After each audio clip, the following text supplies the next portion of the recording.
Hello, hello, hello. Welcome, welcome. Happy Monday to you all. Thank you for joining another week of the LifeWire LifeLine. I am Candace Graves. I'll be hosting you on today, moving you through our topic. For the month of February, we'll be connecting once a week, Mondays at noon. This month's topic, of course, is love, as well as self love. So every Monday at 12, we'll be connecting to just expand more on love and self love, also talking about different strategies that may be effective in those areas. So, welcome. I'm going to go ahead and get started. So, we know that this month is Valentine's Day, actually, this upcoming weekend. So, this was such a good month to really focus on that topic of love. So I'm sure many of you, even if you don't celebrate Valentine's Day, you've heard of it, you're aware of it. It is a pagan holiday. So we know that Valentine's Day can definitely bring up some emotions for people. You may be one who is not in a relationship, don't have a significant other. Valentine's Day, for some people, not for all, it can bring up just like a sense of hopelessness, just like a lack of love, a sense of wanting to feel something. And also, it could bring up feelings of increased emptiness for someone, especially in our society. You see Valentine's stuff everywhere. You go to the grocery store, they have their own section of chocolates and just, you commercials. If I see one more edible arrangement commercial, although I love those. Also just advertisement for restaurants, the two can dine, three-course meal. I mean, you literally see it on a daily basis. Even before February approached, you know how they start to prepare the displays. So I'm sure after Christmas, all of January, Valentine's advertisements started to just get bigger and bigger, and you started to see more of it. So it's definitely kind of like in your face, everyday type of thing. And when you're someone who may feel like you don't have that, it could feel like a constant reminder of what you don't have, and could definitely be triggering for some people. Even for friends. So we definitely as a friend, I have to be sensitive of that with other friends as well. But this time could just make you want to sulk and self pity. It absolutely can do that. And so I do want to highlight before we move any further the difference between, just feeling sad about something and self pity, because those two things are very different. And so when you are evaluating where you are as an individual, it's important that you are able to recognize, am I sad about it? Is it just a thought I'm having? Then I can, easily move on from it. Or do I find myself it's just, I want to be irked and upset about it? So there's definitely a difference. And let's be real, like sadness is normal. Sadness is something that it's a part of life.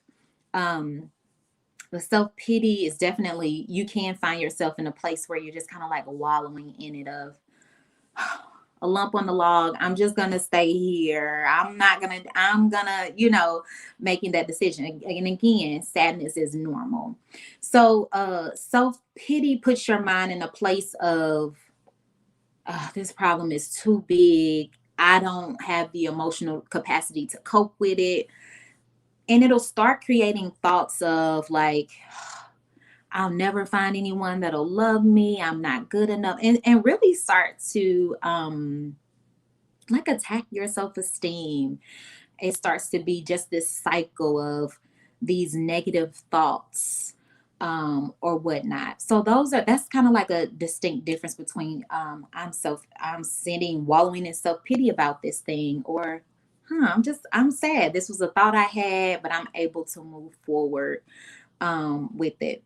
So the issue is sometimes we find ourselves in a place where we decide, I'm just gonna stay here. I'm gonna stay here. I don't care who knows it. Like, I'm sick of this type of situation. Staying in that place though, it opens us up to other things. It opens up, like I said, that cycle of thought that you start to have, just things that were never intended for us. And so then you find yourself again catastrophizing situations. Um, for instance, meaning like those other things that it kind of opened you up to.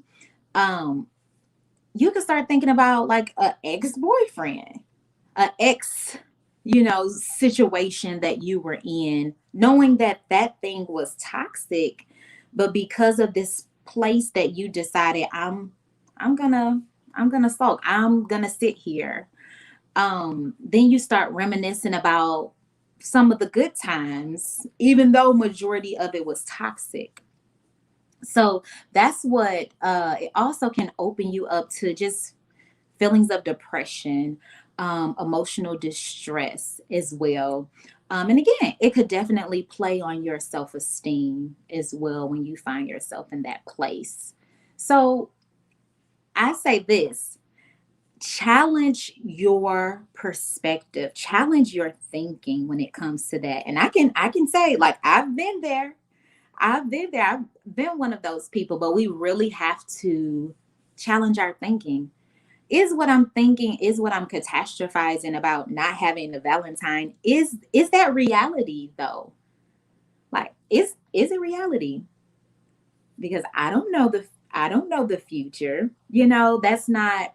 So one thing that has really been helpful to me previously when I would find myself in those spaces is really dissecting and reading scripture and learning, just consuming God's love. What does the scripture say about God's love? Because we know that's the ultimate.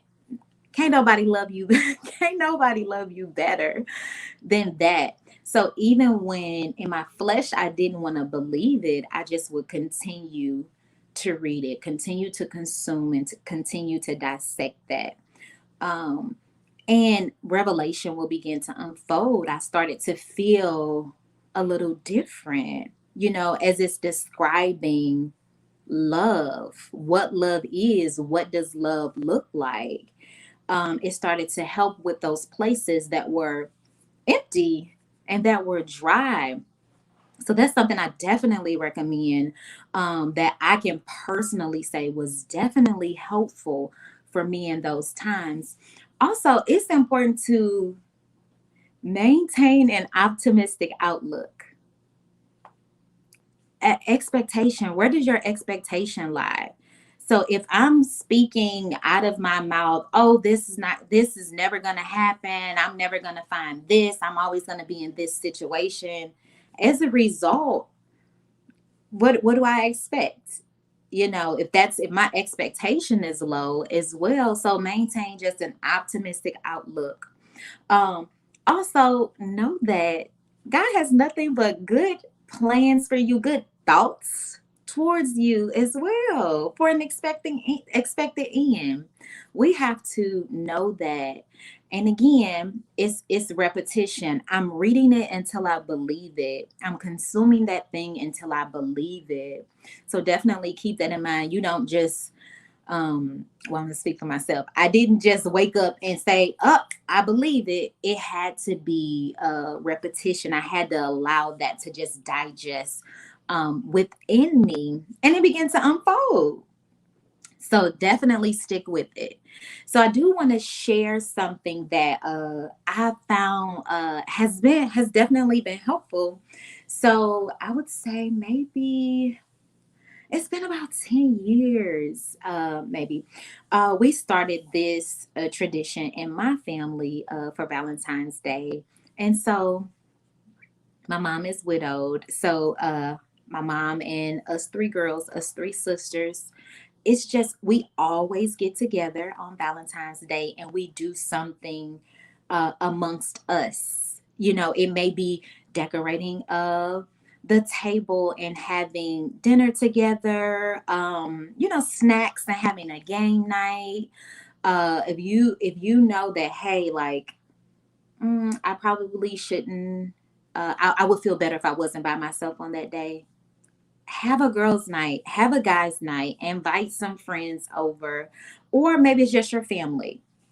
Because we do want to be mindful of everything that's going on right now. Maybe it's just the people in your household and you all are collectively coming together um, just to spend time with one another, just to feel that love from one another. I am definitely a big gift giver. It just brings me joy to do that. So something else that we do, we exchange gifts amongst us, and it's nothing big, but it just brings me joy to do that. And that's something that we've implemented, and we've been doing it for years now. And this thing has turned into a family tradition. We have to think outside the box, especially if you are a single woman, just thinking outside of the box, knowing like, hey, this is coming up. I don't really celebrate it, but it would be nice if I was amongst people who I loved and cared about. That's definitely valid. I've done previously paint nights. Since I'm in the house a lot of times, paint is like my go-to. Just going to Michael's, getting a stencil to trace, just anything, minute to win it games, just something so that you don't feel like you're in this by yourself. And again, that you have love and support that is surrounding you as well. So definitely think about, and your plan of action may be completely different from mine. Those are just the things I like to do. But develop a plan of action as we know this weekend is approaching, and there may be some things that come up or whatnot. So, those are my tidbits for today. I hope that you have found something out of that, a nugget out of that that you can use as you're going into this weekend. And just know that you are valuable, you are loved, you are cared for. So don't forget those wonderful things, and we will continue this talk next week on Monday on the LifeWire Lifeline. Thanks, guys. See you next time.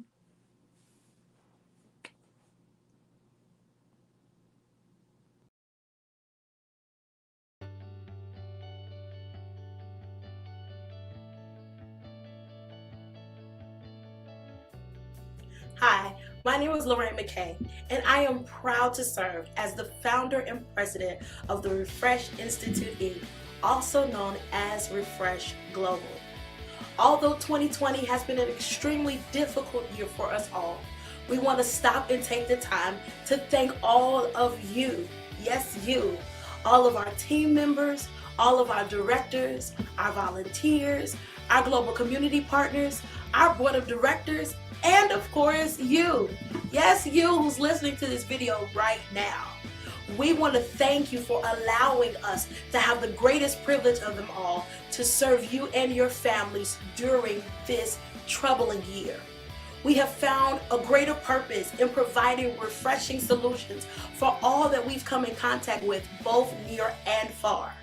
And we are anticipating serving more families and communities, not only just within the United States of America, but also in the United Kingdom in the year 2021 and beyond.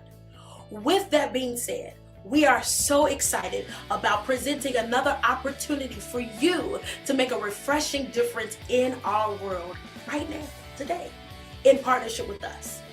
On Giving Tuesday, which is December 1st, 2020, we are launching our big Refresh Global Pledge campaign, and we need your help. In 2021, Refresh Global is stepping out of the box. We're stepping up our game by expanding our service projects within the US and the UK. We are providing and hosting even more community outreach and wellness service projects through our LifeWire department and our Refresh a Life outreach sector.